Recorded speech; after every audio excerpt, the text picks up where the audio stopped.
बंगाल में चुनाव आयोग का बड़ा एक्शन, ममता बनर्जी को तगड़ा झटका।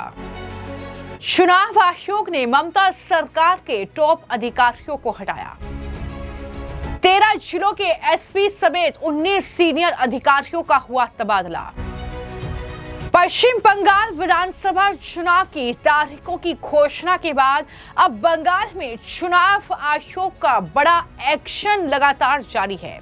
आचार संहिता लागू होते ही पश्चिम बंगाल में चुनाव आयोग के ताबड़तोड़ एक्शन देखने को मिल रहे हैं, जहां पर डीजीपी और कोलकाता पुलिस कमिश्नर को हटा दिया गया है। जी हां, मुख्य सचिव से लेकर गृह सचिव, डीजीपी, एडीजी कानून व्यवस्था और कोलकाता पुलिस आयुक्त को हटाए जाने के बाद अब निर्वाचन आयोग ने बंगाल में कई और पुलिस आयुक्त यानी सीपी और लगभग 12 जिलों के पुलिस अधीक्षक यानी एसपी के तबादले कर दिए हैं। ये बड़ी जानकारी है, यानी ममता बनर्जी, उनकी सरकार, उनकी पार्टी के नेता अगर किसी भी तरीके से बंगाल में कानून व्यवस्था बिगाड़ने की कोशिश चुनाव के दौरान करते हैं तो जाहिर तौर पर एक्शन होगा। निष्पक्ष चुनाव हो, स्वतंत्र चुनाव हो, इसको लेकर लगातार जो है चुनाव आयोग तैयारियां कर रहा है। हालांकि इससे पहले चुनाव की घोषणा के कुछ ही घंटों के भीतर मुख्य सचिव, गृह सचिव, डीजीपी, एडीजी कानून व्यवस्था और कोलकाता पुलिस आयुक्त के तबादलों से सीएम ममता बनर्जी काफी ज्यादा नाराज थी। उन्होंने देर रात मुख्य चुनाव आयुक्त ज्ञानेश कुमार को लेटर लिखकर इस पर आपत्ति जाहिर की थी और इससे एक तरफा फैसला बताया था। मुख्यमंत्री ममता बनर्जी ने मुख्य चुनाव आयुक्त से तबादले नहीं करने की अपील की थी, लेकिन मुख्यमंत्री की चिट्ठी का भी कोई असर चुनाव आयोग पर नहीं हुआ और मुख्यमंत्री ममता बनर्जी की चिट्ठी के कुछ ही घंटों के भीतर आयोग ने 1 दर्जन से ज्यादा आईपीएस अधिकारियों के तबादले के आदेश जारी कर दिए। चुनाव आयोग ने इन अधिकारियों को नए पदों पर दरअसल दायित्व ग्रहण करने का निर्देश दे दिया है। आयोग ने राज्य सरकार को हटाए गए अधिकारियों को चुनावी ड्यूटी से दूर रखने का भी आदेश दिया है।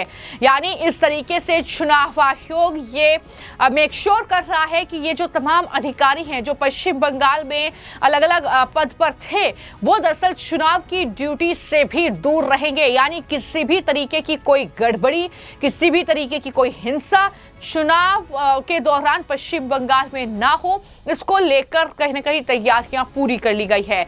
खबर यह है कि 12 से 13 जिलों के एसपी और 19 सीनियर अफसरों का तबादला किया गया है। जिन जिलों के एसपी बदले गए हैं उसमें आईपीएस पुष्पा हैं, जिन्हें एसपी बारासात बनाया गया है।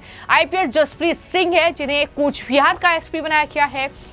ऐसे ही आईपीएस सूर्य प्रकाश यादव हैं, जिन्हें बीरभूम का एसपी बनाया गया है। आईपीएस राकेश सिंह हैं, जिन्हें इस्लामपुर का एसपी बनाया गया है और आईपीएस कुमार सन्नी राज हैं, जिन्हें हुगली ग्रामीण की जिम्मेदारी एसपी के तौर पर दी गई है। इसके अलावा आईपीएस इसानी पोल हैं, जिन्हें डायमंड हार्बर में एसपी की जिम्मेदारी मिली है। तो अलग अलग जो है जगह है जहां पर ये अलग अलग अधिकारियों के तबादले एक तरीके से किए गए हैं। पश्चिम बंगाल में निष्पक्ष चुनाव हो, उसी दिशा में ये बड़ा कदम उठाया गया है। समीक भट्टाचार्य क्या कह रहे हैं इन अधिकारियों के तबादलों को लेकर, जरा सुनिए। शुभेंदु अधिकारी नंदीग्रामे गतबारे যে মার্জিন ছিল তার 10 গুণ এরও বেশি ভোটে জিতবে। নন্দীগ্রামেও জিতবে, ভবানীপুরেও জিতবে। আজকে 19 জন আরও পুলিশ আধিকারিক তাদের বদলির নির্দেশ দেওয়া হয়েছে। তার মধ্যে উত্তরবঙ্গের পুলিশ কমিশনার রয়েছেন, শিলিগুড়ির পুলিশ কমিশনার রয়েছেন, একাধিক এসপি রয়েছেন, ডিসি সেন্ট্রাল রয়েছেন। কি বলবেন, মানে এটাতে কিছু আশ্বস্ত হচ্ছে না আপনারা? কিন্তু আমাদের আশ্বস্তর কোনো ব্যাপার নেই। নির্বাচন কমিশন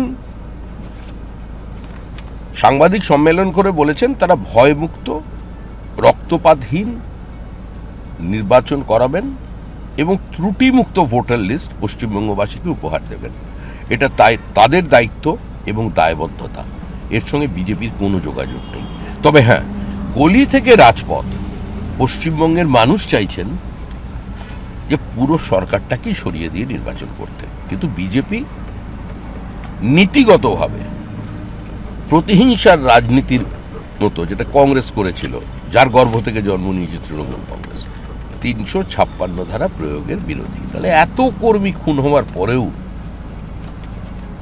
এত আক্রমণের পরেও, এই এসআইআর এর পরেও আজই কিন্তু বিজেপি গণতান্ত্রিক ব্যবস্থার উপরই আস্থা রেখেছে। আপনাদের প্রার্থী তালিকা প্রকাশ হওয়ার পর একাধিক জায়গায় ক্ষোভ প্রকাশ হচ্ছে, বিভিন্ন জায়গাতে বিক্ষোভ হচ্ছে দাদা, পার্টি অফিসে আগুন ধরিয়ে দেওয়া হয়েছে।